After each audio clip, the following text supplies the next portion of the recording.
Да ви се заблагодарам прво на присуството, да ви се извинам што веќе ѓавиме и вас и целокупната јавност со непотребни судски рочишта за клевета. За жал, ова е една пракса која што ја продолжува Зоран Заев и СДСМ, а која што инсистирам да прекине. Треба да престанат политичарите да се тужат меѓу себе, како и политичари да тужат јавни личности и новинари.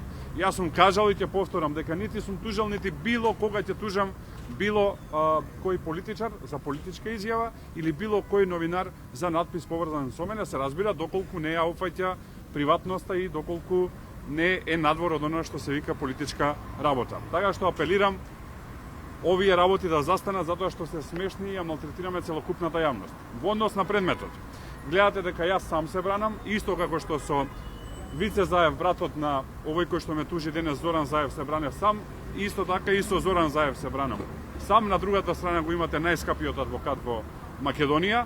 Се обидувам правно да ја добијам битката и мислам дека правно ќе ја добијам битката, затоа што и ова рочиште покажа дека аргументите се на моја страна и покажа дека одиме чекор по чекор во процесот, а не онака како што инсистираше адвокатот на Заев на самиот почеток, а тоа е да се прескокнат правилата и веднаш да се оди на распит на странки. Мора прво да се презентираат доказите, па да одиме на распит на странки. Задоволен сум што судот тоа го прифати денес и се надевам дека ќе продолжи овој коректен однос и во следните рочишта, така што она што можеби ќе е најинтересно за јавноста, тоа е распит на странки, каде што треба јас да го распитам Зоран Заев и неговиот адвокат да ме распита мене, ќе се случи на 6 април оваа година.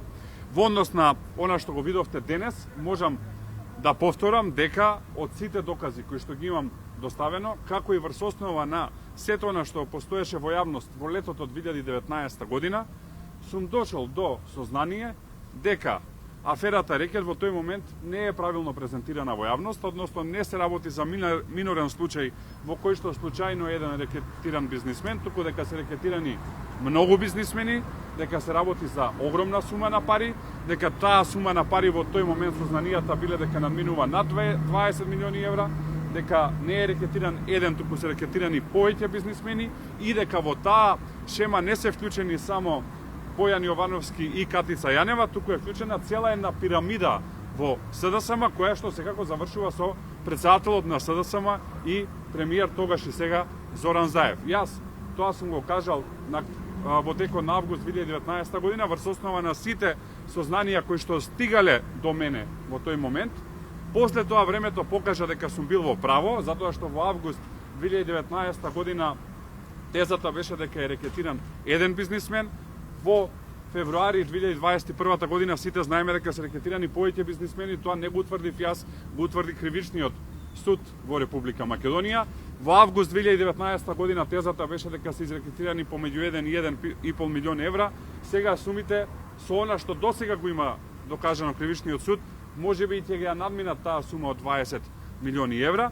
И третата работа која што беше презентирана и денес како доказ тука, а е снимка од кривичниот суд, каде што изјавите се даваат под заклетва, е на Бојан Јовановски, кој што вели дека парите треба да се барат кај Зоран и Вице Заеви. Така што сметам дека врз основа на сите сознанија кои што сум ги имал тогаш, сум имал доволно мотив да поверувам во вистинитоста на мојот исказ, затоа сум го дал истиот. Тој исказ не бил демантиран нити од Зоран Заев, нити од СДСМ, нити од владата.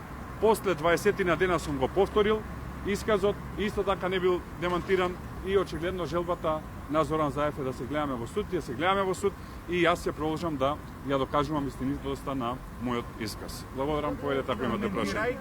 Коментирајќи го исказот на Бојан Јовановски дека парите треба да се бараат кај Зоран и Вице Заев, сега пред малку премиерот Зоран Заев изјави дека тоа било лага, затоа што тој бил оној кој го пријавил случајот Рекет и така го оспорува вашиот доказ. Видете, сега ако зборуваме правно, постојат бројни сторители на кривични дела, кои што обидувајќи се да се заштитат себе си, самите пријавуваат.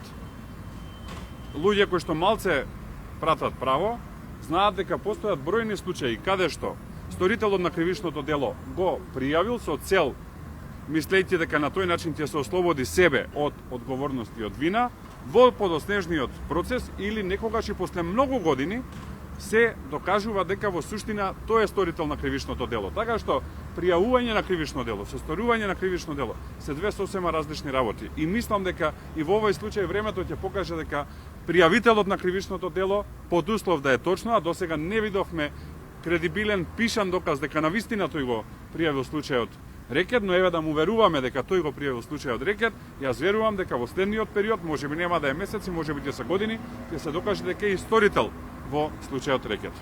Господине Николовски, во таа смисла, вие оперирате со термините тогаш знаев, тогаш имав сознание и сега видите имав разумна причина да се сомневам. Меѓутоа сепак со кои докази ќе постапите на судот еве на распитот? Видете, ова е за да го докажете? Ова е граѓанска парница и согласно пресудите на Европскиот суд за човекови права од Страсбург, како и гарантираните слободи и права на Уставот на Република Македонија, секогаш политичарите треба да трпат поголема критика, оние кои што се на власт, а секако јавноста и опозицијата треба да изнесува наводи до кои што дошла како сознание и за истите да се отвара јавна дебата. Така што јас како дошле сознанијата до мене, така сум ги презентирал во јавноста. Начинот да се одговори на тие сознанија е тоа да се потврди или тоа да се демантира, но никако да се тужи. Затоа што работа на нас политичарите е да изнесуваме информации во јавност. Друго е да беше ова нешто од приватен карактер или да беше, не знам, дека некој извршил убиство или да навлегувам во семејни работи, тогаш да. Но кога се работи за работи кои што се поврзани од јавен интерес и јавен карактер, а апсолутно рекет и во тој случај го знаеме сите, вклученост на специјален јавен обвинител, на собственик на телевизија, на врвни функционери од СДСМ, ги видовме сите по снимки како оделе кај Боки 13 на Кафе и Шеќеринска и овој Богац и Кирацовски и така натака. Апсолутно се работи за информации кои што се од јавен карактер и за кои што во јавноста треба да се отвори дебата. Всушност имаме и пресуда на Кривичниот суд во кој што се потврдува најголем дел од работите кои што јас сум ги кажал во август 2019. Може едно прашање надвор од темата. Еве, утрово и пратеничката група на ВМРО ДПМН, сите пратеници ставивте меѓу кои сте и вие, ставивте подпис за безрезервна поддршка на председателот на ВМРО ДПМН Христијан Мицкоски и раководството. Дали на ваков начин сакате да ги демонтирате дел од тврдењата кои што се појавија во јавноста дека можеби дел од пратеници да даваат поддршка пак на она иницијатива за конгресот нели порано да се случи? И како ја коментирате, господине Николовски, всушност оваа иницијатива? Може ли да предизвика поделби во ВМРО ДПМН? Па прво за информације, па после тоа и за иницијативата. Еве, нека ме демонтираат, можат и да ме тужат ако сакаат, ќе се видиме и за трета работа во суд.